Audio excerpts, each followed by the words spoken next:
Hi കൂട്ടുകാരെ, പുതിയൊരു വീഡിയോയിലേക്ക് എല്ലാവർക്കും സ്വാഗതം. അങ്ങനെ പ്രതിഭയുടെ അച്ഛൻ വന്നിരിക്കുകയാണ് കേട്ടോ. അങ്ങനെ പ്രതിഭയുടെ അച്ഛൻ പറയാണ്, പ്രതിഭയെ ഞാൻ എൻ്റെ വീട്ടിലോട്ട് കൊണ്ടുപോവാണ്, ഇനി എൻ്റെ മോളെ നിങ്ങളുടെ കൂടെ നിർത്തുന്നില്ല സത്യ എന്ന് പറയാൻ കേട്ടോ. ഈ സമയം അത് കേട്ടോടെ തന്നെ പ്രതിഭ പറയണേ, ഇല്ല അച്ഛാ, ഞാൻ എൻ്റെ സത്യേട്ടൻ്റെ കൂടെയാണ് പോകത്തുള്ളൂ, എനിക്ക് എൻ്റെ സത്യേട്ടൻ്റെ കൂടെ പോകണമെന്ന് പറയാം കേട്ടോ. അത് കേൾക്കുന്നതിനോട് കൂടി മോളെ, നീ ഇപ്പോൾ ആ വീട്ടിലോട്ട് പോകുന്നത് അത് അപകടമാണ്, അച്ഛൻ എന്ത് പറഞ്ഞാലും ശരി, ഇപ്പം എനിക്ക് സത്യേട്ടൻ്റെ കൂടെ പോകാനാണ് എൻ്റെ മനസ്സിന് ആശ്വാസം, അതുകൊണ്ട് ഞാൻ അങ്ങോട്ടേക്ക് പോകുമെന്ന് പറയാം കേട്ടോ. ഇതേ സമയം അങ്ങോട്ടേക്ക് കമ്പൗണ്ടർ കടന്നു വരികയാണ്. കമ്പൗണ്ടർ പറയണേ, അതെ ഒരു കാര്യം പറയാനുണ്ട്, നിങ്ങളുടെ മകളെ പുറത്തോട്ട് കൊണ്ടുപോകണ്ടേ എന്നൊക്കെ ചോദിക്കുകയാണ്. അപ്പോഴേക്കും ഇത് പ്രതിഭ വീൽചെയറിൽ ഇരിക്കുന്നു. പിന്നീട് സുശീലയാണ് കാണിക്കുന്നത്. അപ്പോൾ സുശീല ഇങ്ങനെ നടന്നു വരുമ്പോൾ സോന പറയണേ, അമ്മ എന്തിനാ അങ്ങനെ നടക്കുന്നത്, നമുക്കൊന്ന് വീൽചെയറിൽ പോകുന്നൂടെ, നമുക്ക് വയ്യാത്തതല്ലേ. അപ്പോൾ സുശീല പറയാൻ, തീയിൽ കുരുത്തവളാണ് ഞാൻ, ഒരിക്കലും സുശീല വീണെന്ന് ആർക്കും തോന്നരുത്, അതുകൊണ്ട് തന്നെ ഈ സുശീല ഒരിക്കലും നടക്കത്തില്ല, ഈ സുശീല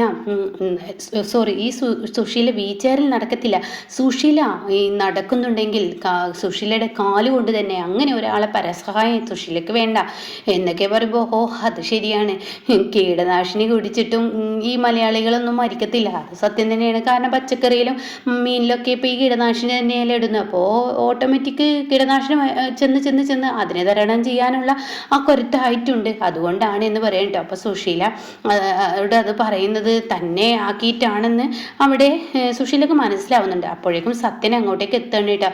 അങ്ങനെ സത്യനാണെങ്കിലോ, അമ്മേ അമ്മയ്ക്ക് എങ്ങനെയുണ്ട്, കുഴപ്പമൊന്നുമില്ലല്ലോ. അപ്പോഴേക്കും സുശീല ചോദിക്കുകയാണ്, ഇനി എന്താ മോൾക്ക് കുഴപ്പമൊന്നുമില്ലല്ലോ എന്നൊക്കെ പറഞ്ഞ് അഭിനയിക്കുകയാണ് കേട്ടോ. അപ്പോൾ ഈ സമയം പ്രതിഭക്ക് സുശീലയെ നോക്കാൻ കുറച്ചൊരു മടിയുണ്ട്. എന്നിട്ട് എന്തായാലും കഴിഞ്ഞത് കഴിഞ്ഞു, ഇതൊക്കെ അങ്ങ് മറന്നൂടെ എന്നങ്ങ് പറയുമ്പോൾ, കഴിഞ്ഞത് കഴിഞ്ഞു എന്ന് നിങ്ങൾക്ക് പറയാം, എൻ്റെ കുഞ്ഞിനെ തുടക്കം മുതലേ ഇല്ലാതാക്കാൻ ശ്രമിച്ചതാണ്, അതുകൊണ്ട് തന്നെ എൻ്റെ കുഞ്ഞ് എൻ്റെ ജീവിതത്തിൽ നിന്ന് നഷ്ടപ്പെടുമ്പോൾ അതെനിക്ക് സഹിക്കാനാവാത്ത ഒരു വേദനയാണ്, ഞാൻ പോലും അറിയാതെ എൻ്റെ കുഞ്ഞ് നഷ്ടപ്പെട്ടത്, അപ്പോൾ എനിക്കത് വേദന സഹിക്കാൻ പറ്റാത്തൊരു കാര്യം തന്നെയാണ്, അതുകൊണ്ട് ഇതിൻ്റെ സത്യാവസ്ഥ എനിക്ക് അറിയണമെന്നൊക്കെ പറയാണ്ട്. അല്ല മോളെ എന്നൊക്കെ സുശീല സംസാരിക്കുമെങ്കിലും അവിടെ അത് തടയാൻ പ്രതിഭ ശ്രമിക്കുകയാണ് കേട്ടോ. പിന്നീടാണെങ്കിലും നമുക്ക് പോകാൻ വണ്ടി കാത്തു നിൽക്കുന്നുണ്ടെന്ന് പറഞ്ഞിട്ട് സത്യം കൊണ്ടുപോവാണ്. കാരണം ഇതൊരു ഹോസ്പിറ്റലാണ്, ഈ സമയം എങ്ങനെ സംസാരിക്കരുത് എന്നും പറഞ്ഞിട്ട് സത്യം കൊണ്ടുപോവാണ്. പിന്നീടാണെങ്കിൽ കാണിക്കുന്നത് രഘുവിനെയാണ്. രഘു ആമയുടെ അടുത്ത് പോയിരിക്കുകയാണ്. അപ്പോൾ അവിടുത്തെ വാർഡൻ വന്നിട്ട് പറയാണ്, നിങ്ങൾക്കൊരു ഉത്തരവാദിത്തമുള്ളൊരു മനുഷ്യനാണെന്നാണ് നിങ്ങളെക്കുറിച്ച് കരുതിയത്, നിങ്ങൾ ആരുടെയെങ്കിലൊക്കെ അടുത്ത് വിടുകയാണോ ആമിയെ. പിന്നീട് ആ ദാസങ്ങൾ പറഞ്ഞു, ആമിക്ക് താമസിക്കാനൊരു സ്ഥലമില്ലെന്ന്, അതുകൊണ്ട് മാത്രം ഞാൻ ഇവിടെ നിർത്തിയത്. അപ്പോൾ രഘു പറയണേ, എനിക്കൊരു ബിസിനസ്സിൻ്റെ സംബന്ധമായ കാര്യങ്ങൾക്ക് പോകേണ്ടി വന്നതാണ്, ഒരിക്കലും മാമിയെ തനിച്ചാക്കി പോയതല്ല, അങ്ങനെയൊന്നും ചിന്തിക്കേണ്ടതെന്ന് പറയണേ. എന്തായാലും രഘു ഇനി ഇങ്ങനെയൊക്കെയുള്ള ഒരു പരിപാടി ഇനി ചെയ്തു കഴിഞ്ഞാൽ ഇവൾക്ക് ഇവിടെ താമസിക്കാൻ പറ്റില്ല, ആമിയെ വന്ന പോലെ തിരിച്ചുവിടും, അയ്യോ അങ്ങനെയൊന്നും ചെയ്യല്ലേ എന്നൊക്കെ രഘു പറയൂ കേട്ടോ. അങ്ങനെ ഈ സമയം പിന്നീട് എനിക്കൊന്ന് ആമിയെ കാണാൻ പറ്റുമോ. അപ്പോൾ അത് കേട്ടോണ്ട് തന്നെ വാടൻ പറയണേ, അങ്ങനെയൊന്നും കാണാൻ സമ്മതിക്കില്ല ആമിയെ, പക്ഷേ രഘു ഇപ്പോൾ ഇവിടെ വന്ന് കൊണ്ടുവന്നാക്കിയത് രഘു അല്ലല്ലോ, അപ്പോൾ അതുകൊണ്ട് മാത്രം നിങ്ങളിപ്പോൾ തൽക്കാലം കൊണ്ടുപോയിക്കോളൂ എന്ന് പറയണേ കേട്ടോ. അങ്ങനെ ആമിയെ ആമിയെ കാണാൻ വേണ്ടി ചെല്ലുകയാണ്. അപ്പോൾ ആമിയോട് വാടൻ പറയുന്നുണ്ട്, രഘു എന്ന് പറയുന്നത് നിൻ്റെ ഉത്തരവാദിത്തങ്ങൾ ഏറ്റെടുത്തു എന്ന് കരുതിയിട്ട് ഒരു പുരുഷനാണ്, അപ്പോൾ സംസാരിക്കുമ്പോൾ അതിൻ്റെതായ ഒരു ഇത് വേണമെന്നൊക്കെ ആമിയോട് പറയുന്നുണ്ട് കേട്ടോ. അപ്പോൾ ആയിക്കോട്ടെ മാം എന്ന് പറയുക കേട്ടോ. പിന്നീട് ആമിയോട് പറയാണ്, ആമി എന്താണ് വിശേഷങ്ങൾ, കുഴപ്പമൊന്നുമില്ലല്ലോ, ആമിക്ക് എന്തെങ്കിലും ബുദ്ധിമുട്ടുണ്ടോ.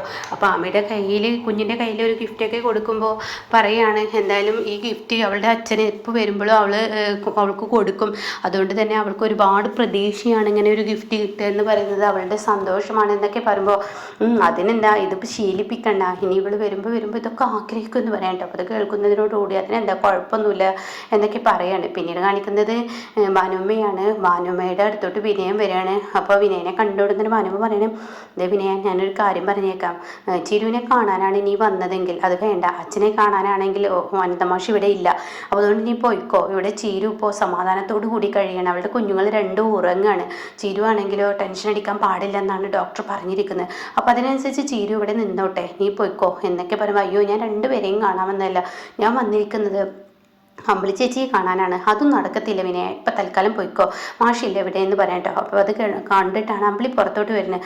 അപ്പോൾ വനമ അവിടെ നിന്നേ, എന്തിനാ ഇയാൾ വന്നിരിക്കുന്നത്? അതേ അമ്പിളി ചേച്ചി, നിങ്ങളോടൊരു സത്യം പറയാനാണ് ഞാൻ വന്നത്. ചില സത്യങ്ങൾ മറച്ചു വെച്ചിരിക്കുകയാണ്. രഘുവേട്ടൻ ഒരാളെ സംരക്ഷിക്കുന്നുണ്ട്. അത് കേട്ടോടെ തന്നെ വനമ പറയാണ്, എൻ്റെ അമ്പിളി, ഇവൻ കുത്തിത്തിരിപ്പാണ്. ഇവൻ കുത്തിത്തിരിപ്പ് മാത്രമാണ് ഇവനക്ക് അറിയുള്ളൂ. ഇവൻ മറ്റുള്ളവരുടെ ജീവിതം തകർക്കുന്നവനാണ്. അവിടെ ഇവിടെ എന്തെങ്കിലുമൊക്കെ കഥകൾ കേട്ട് ഇങ്ങോട്ട് മുന്നോട്ട് കടന്നു വരിക എന്നുള്ളതാണ് ഇവൻ്റെ ലക്ഷ്യം. അതിൻ്റെ സത്യാവസ്ഥ നിനക്കും ആർക്കും പോലും അറിയില്ല. ഊഹാപോഹങ്ങളുടെ ഒരു ചീട്ടാണ് ഇവൻ്റെ വാക്കുകൾ കേൾക്കരുതെന്ന് പറയട്ടെ.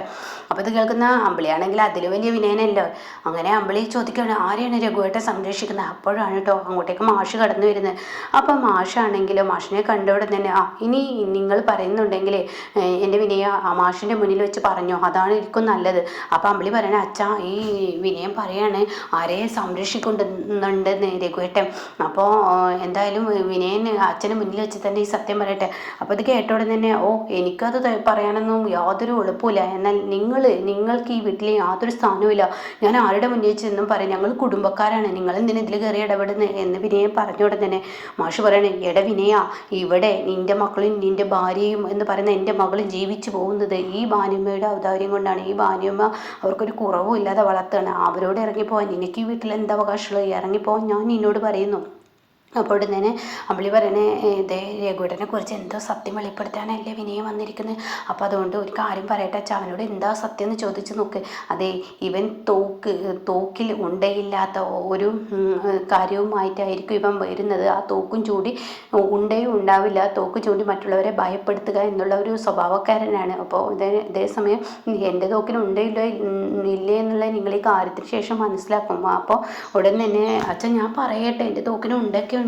അപ്പോൾ ഉടൻ തന്നെ മാഷ് പറയുന്നത്, നിൻ്റെ തോക്കിന് ഉണ്ടെങ്കിലും ഉണ്ടില്ലെങ്കിലും നിൻ്റെ വാക്കുകൾ കേൾക്കാൻ എനിക്ക് താല്പര്യമില്ല. അച്ഛൻ രഘുവേട്ടനെ ആരെയെ സംരക്ഷിക്കണം?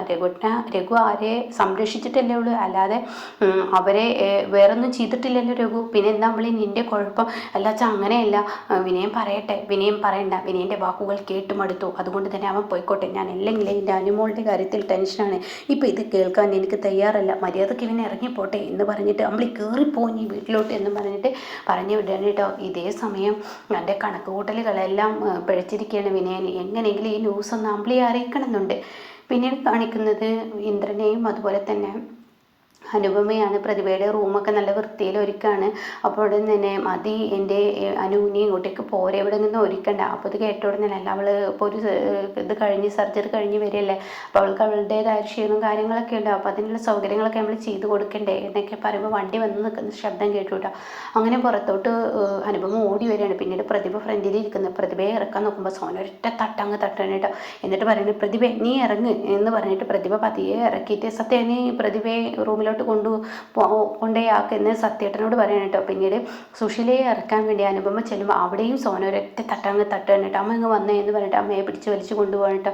അപ്പോൾ അനുപമക്ക് കാര്യങ്ങൾ പിടിച്ച് ഏകദേശം മനസ്സിലായി. എന്നിട്ട് ഷാമേട്ട എന്ത് കാണാനാണ് നിൽക്കുന്നത്? നമ്മളുടെ കുഞ്ഞിനും എന്തെങ്കിലും കുഴപ്പമുണ്ടോയെന്ന് ഷാമേട്ട ഒന്ന് പോയി റൂമിൽ പോയി ചെക്ക് ചെയ്യൂ. അതും കൂടി ആകുമ്പോൾ അനുപമക്ക് നെഞ്ചത്ത് വേദനയാവുകയാണ് കേട്ടോ. അങ്ങനെ അനുപമ അവിടെ നിൽക്കണം. അപ്പോൾ ഷാമ പറയണേ, എൻ്റെ അനുചേച്ചി അപകേളനെ തുടങ്ങുമെന്ന് എനിക്കറിയാം, അതുകൊണ്ട് ഇതൊന്നും കാര്യമാക്കണ്ട, സത്യാവസ്ഥ പുറത്തു വരുമല്ലോ. അനുചേച്ചി എന്തായാലും ഇതൊന്നും കാര്യമാക്കണ്ട എന്ന് പറഞ്ഞോളൂ തന്നെ. ഇപ്പോൾ പറയണേ, ഷാമേ നിൻ്റെ കുഞ്ഞ് നിൻ്റെ റൂമിൽ കിടക്കുന്നുണ്ട്, നീ എന്തായാലും അവൾ പറഞ്ഞതുപോലെ നിൻ്റെ കുഞ്ഞിന് എന്തെങ്കിലും സംഭവിച്ചോ ഒന്ന് പോയി നോക്കുന്നത് നല്ലതാണെന്ന് പറയണ്ടിട്ടോ. ഇതേ സമയം ഇപ്പുറത്താണെങ്കിലോ സുശീലയുടെ അടുത്ത് ചെന്നിരിക്കുകയാണ് സോന. അങ്ങനെ സോനയോട് സുശീല ചോദിക്കുകയാണ്, എടി ഇനിയിപ്പോൾ എന്താ അവളുടെ നീക്കം എന്ന് അറിയാൻ. ഒരു നീക്കവും അവളുടെ നടക്കില്ല, ഇനി ഞാൻ കാണിച്ചു തരാം എന്നൊക്കെ സോന പറയുന്നുണ്ട് കേട്ടോ. അപ്പോൾ ഇങ്ങനെയൊക്കെയുള്ള ഒരു എപ്പിസോഡാണ് ഇന്ന് വന്നിരിക്കുന്നത്.